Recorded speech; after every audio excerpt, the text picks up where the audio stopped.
Hi friends, ఈరోజు deep fry చేస్తున్నా. చూడండి, ఆలు డీప్ ఫ్రై.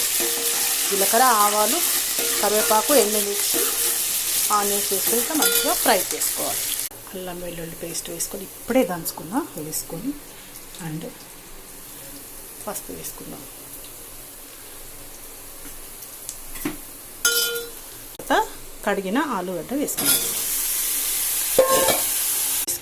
2 స్పూన్ల కారం వేసుకొని అండ్ సాల్ట్, 2 స్పూన్ల సాల్ట్.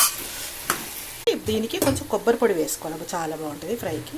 కొబ్బరి పొడి వేసుకోవాలి, మెత్తగా ఏం కాదు కానీ టేస్ట్ చాలా బాగుంటుంది. లాస్ట్కు ఇట్లా కొత్తిమీర వేసుకుందాం. ఇట్లా చూడండి, ఇట్లా కొంచెం ఇట్లా అడుగంటుతుంది ఫ్రై కదా, ఇట్లా అయితేనే టేస్ట్ వస్తుంది మనకి.